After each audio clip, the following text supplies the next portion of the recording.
24 avril 1581.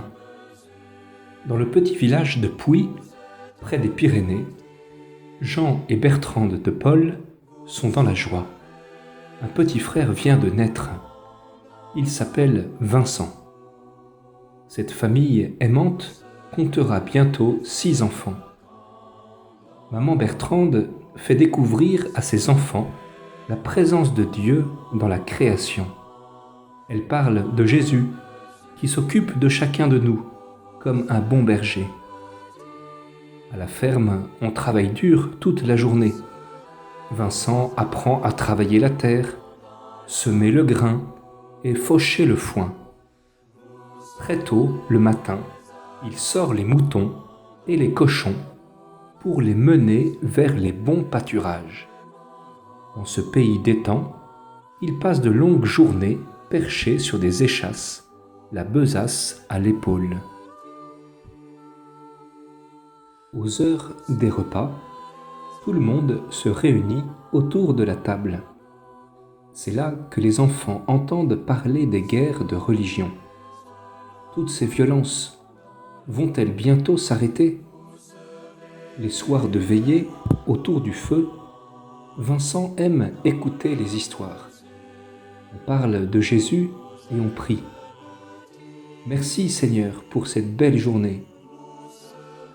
Les parents de Vincent ont remarqué son intelligence. Ils pensent qu'en faisant des études, il pourrait devenir prêtre. Mais les études coûtent cher.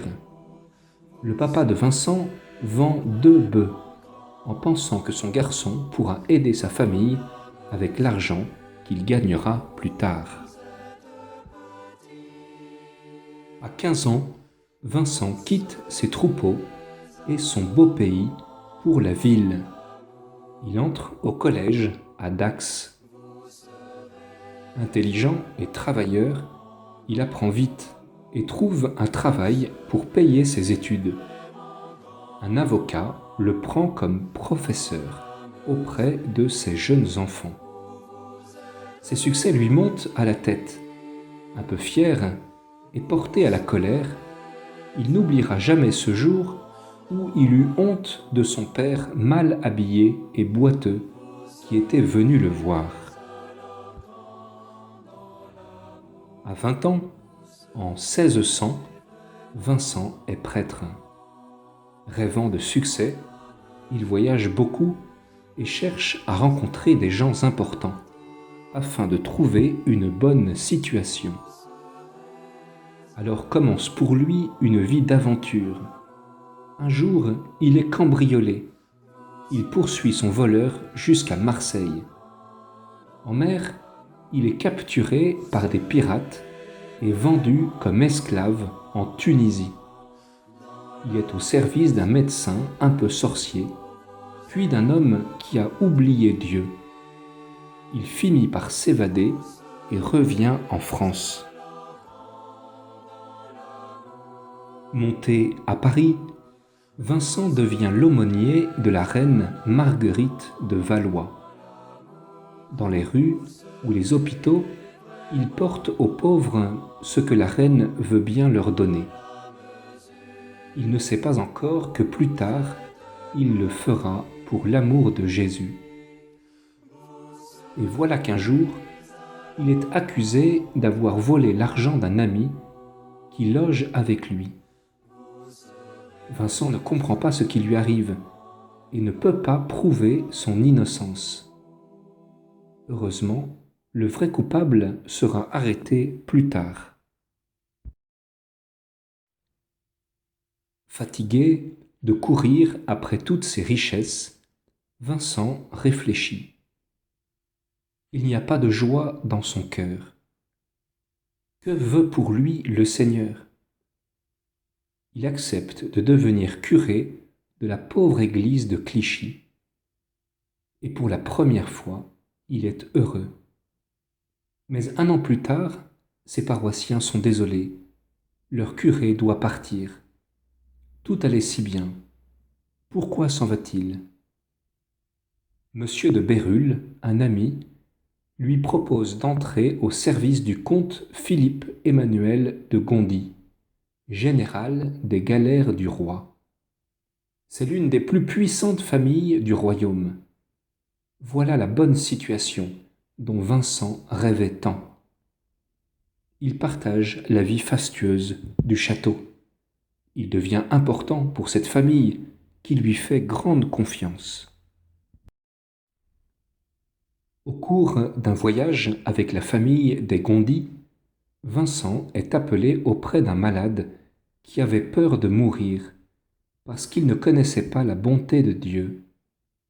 Dans la confession, Vincent lui fait découvrir le grand amour de Jésus. Avant de mourir, le malade, en paix, dit sa joie. Très émue, Madame de Gondi invite Vincent à faire la même chose pour tous les gens des villages. La parole simple et ardente du jeune prêtre touche les cœurs. Les paysans viennent si nombreux demander le pardon de Jésus que Vincent doit appeler d'autres prêtres pour l'aider. Ce 25 janvier 1617, une idée a jailli. Rassembler des prêtres, leur apprendre à parler simplement aux pauvres gens des campagnes, aller de village en village, écouter, conseiller, confesser. C'est ainsi que sont nés les prêtres de la mission, que l'on appelle aussi lazaristes. Quelque chose a changé dans le cœur de Vincent. Il trouve plus de joie à parler de Dieu aux domestiques et aux paysans qu'à vivre tranquillement au château. Il comprend alors qu'il doit s'engager auprès des pauvres. Il en parle à Monsieur de Bérulle, qui lui propose d'aller à Châtillon-les-Dombes. Et le voici de nouveau curé de campagne. Un dimanche du mois d'août 1617, il s'apprête à célébrer la messe. Une dame vient lui parler d'une famille pauvre et malade. Il n'y a personne pour les soigner. Avec tout son cœur, Vincent en parle à ceux qui sont venus à l'église. Et beaucoup reviennent les bras pleins de baluchons et de paniers remplis de bonnes choses. Le soir même, il organise une équipe de femmes pleines de cœur. Chacune à son tour ira voir les malades et leur portera à dîner.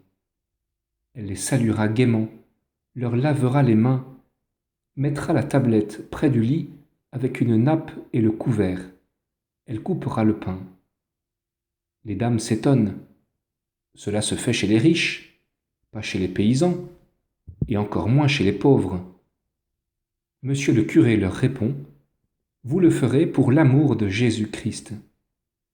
Les pauvres seront vos maîtres, vous serez leurs servantes. » C'est ainsi que sont nées les Dames de la Charité. Maintenant, la parole de Dieu brûle dans le cœur de Vincent. Ce que vous faites aux autres, c'est à moi que vous le faites.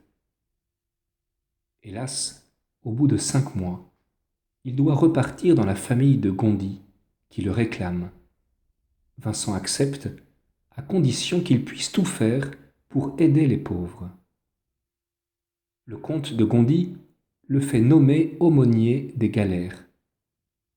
La misère des galériens bouleverse Monsieur Vincent, qui vient avec ses prêtres de la mission passer un moment auprès d'eux et finit par obtenir une amélioration de leurs conditions de vie. Madame de Gondi, touchée par l'ardeur de Vincent, devient dame de la charité, et le petit règlement de Châtillon est connu jusqu'à Paris. Beaucoup de dames nobles s'engagent pour servir les pauvres. En 1625, Vincent rencontre Louise de Marillac, une noble dame fervente et généreuse. Avec elle, et grâce à elle, il va faire merveille. Elle visite les dames et les encourage dans leurs difficultés. Préparer la soupe, la porter dans les taudis où tout est sale et sent mauvais, est très pénible pour ces grandes dames qui ne sont pas habituées au travail. Elles envoient leurs servantes, qui injurient les pauvres. Vincent et Louise pensent qu'il faudrait des personnes toutes simples, qui aiment Dieu et les pauvres. Un jour, une petite paysanne, Marguerite Nazeau, vient trouver Monsieur Vincent. Elle souhaite aider ceux qui sont dans la misère. Vincent la confie à Louise de Marillac. D'autres jeunes filles viennent aussi, et Louise leur apprend à devenir de vraies servantes des pauvres. Ainsi sont rassemblées et formées les premières filles de la charité, appelées aussi sœurs de Saint Vincent de Paul. À Paris, on trouve beaucoup de petits-enfants abandonnés au coin des rues ou près des églises. Ils sont portés dans une maison qu'on appelle la couche. Mal soignés ou vendus à des bandits, ils souffrent beaucoup et meurent très vite. Avec les filles de la charité, les dames commencent par s'occuper de 12 enfants. Mais ils deviennent vite très nombreux. Il faut trouver beaucoup d'argent pour les faire vivre, les instruire. C'est parfois bien difficile. Vincent doit beaucoup encourager les dames pour que le soin des petits-enfants puisse continuer. Dans les campagnes, les prêtres ne savent pas bien faire connaître la parole de Dieu, donner son pardon, célébrer la messe. Ils ont besoin d'être aidés. Vincent participe à l'organisation de réunions de formation et de séminaires où il vient souvent expliquer comment faire et prier avec eux. En 1643, à la mort du roi Louis XIII, la reine Anne d'Autriche lui demande des conseils. Et voilà le paysan des Landes assis au milieu des personnages les plus importants du royaume. Mais le pays est en guerre. Avec les prêtres de la mission et les filles de la charité, Vincent brave tous les dangers pour porter secours aux villageois, aux blessés, aux mourants. Pour lutter contre toutes les misères et les souffrances, celles de France et des autres pays du monde, Vincent invente 1000 moyens. Il use sa vie pour les pauvres. Le 27 septembre 1660, à presque 80 ans, il meurt en embrassant la croix et en disant une dernière fois le nom de Jésus. Aujourd'hui, ce que Vincent a fait continue avec ceux et celles qui veulent servir les pauvres pour l'amour de Jésus.